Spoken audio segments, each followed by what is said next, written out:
Join me on a journey as we explore the life and achievements of Sir Isaac Newton, the greatest scientist of all time. Newton was a pioneer of mathematics, physics, and astronomy, who revolutionized our understanding of the natural world.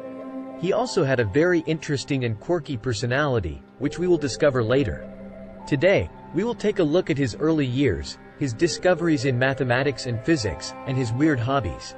Isaac Newton was born on Christmas Day in 1642 in a small town in England. He was so tiny and weak that his mother thought he would not survive.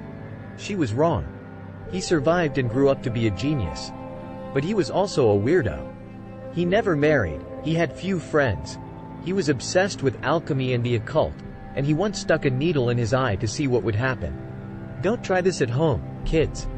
His father, also named Isaac Newton, was a farmer who died 3 months before his son was born. His mother, Hannah Askew, remarried when he was 3 years old to a wealthy clergyman named Barnabas Smith. She moved to another village with her new husband and left young Isaac with his grandmother, Marjorie Askew. Isaac Newton was not a happy child. He was very small and frail, and often suffered from illnesses.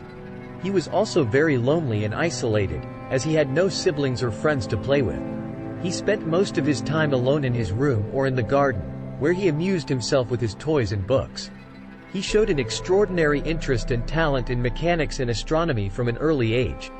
He made a model of a windmill that could grind corn, a sundial that could tell the time by the shadow of the sun, and a water clock that could measure time by the flow of water.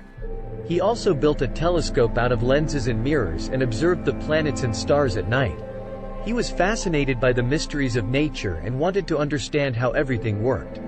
He went to school in Grantham, where he boarded at the house of an apothecary named Clark. Clark had a library of books on various subjects, which Newton eagerly read. He also learned from Clark's daughter, Catherine, who taught him how to make paper kites and lanterns.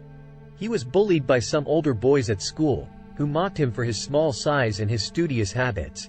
He decided to fight back by challenging them to a series of contests. He beat them in running, jumping, wrestling, and even in making paper kites and lanterns. He also became the top student in his class, impressing his teachers with his intelligence and creativity. He enrolled at Trinity College, Cambridge in 1661, where he studied mathematics, physics, philosophy, and theology. He learned from the works of Descartes, Galileo, Kepler, and others. He also developed his own methods of calculus, which he kept secret for many years. Calculus is a branch of mathematics that deals with rates of change and curves. It is very useful for studying motion and forces. Newton invented calculus independently of another mathematician named Leibniz, who published his version later. This led to a bitter dispute between them over who deserved the credit. Newton was so absorbed in his studies that he often forgot to eat or sleep. He sometimes stayed up all night working on problems or conducting experiments. In 1665, the Great Plague hit London and Cambridge, forcing the university to close. Newton returned to his home in Woolsthorpe, where he spent the next 2 years in isolation. This was the most productive period of his life.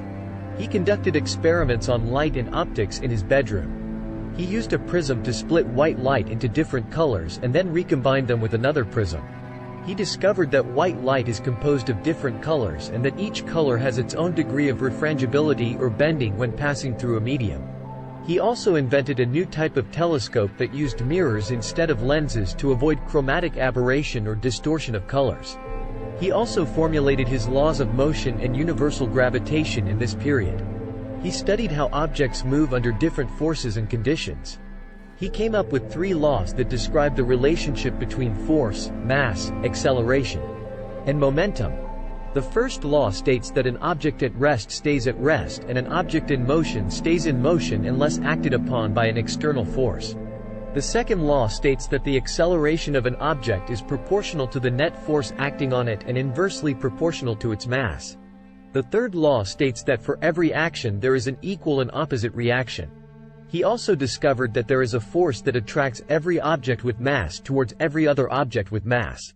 He called this force gravity. Legend has it that he was inspired by an apple falling from a tree in his garden.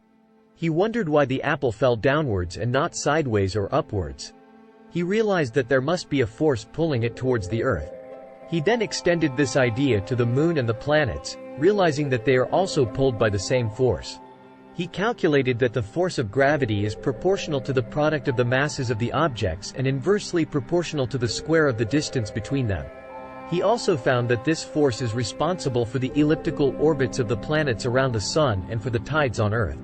Newton returned to Cambridge in 1667 and became a professor of mathematics. He continued his research on various topics, such as algebra, geometry, optics, mechanics, astronomy, alchemy, theology, chronology, and prophecy. He wrote several books on these subjects, most notably the Philosophiae Naturalis Principia Mathematica, Mathematical Principles of Natural Philosophy, published in 1687. This book is considered one of the most important works in the history of science. It contains his laws of motion and universal gravitation, as well as many applications and proofs. It also contains his famous quote, "If I have seen further, it is by standing on the shoulders of giants." Newton was not only a genius but also a very eccentric person. He had a bad temper and was prone to depression. He had few friends and never married. He was obsessed with alchemy and tried to turn base metals into gold. He also had a secret interest in mysticism and biblical prophecy. He believed that he could decipher hidden messages in the scriptures and predict the end of the world. He spent many hours studying ancient texts and calculating dates and numbers. Newton became famous and influential in his later years.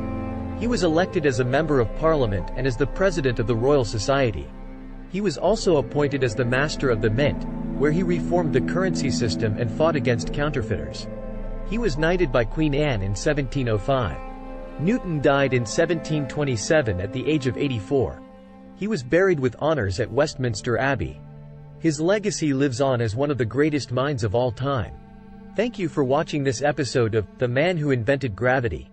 If you liked it, please subscribe to our channel and leave a comment below. See you next time.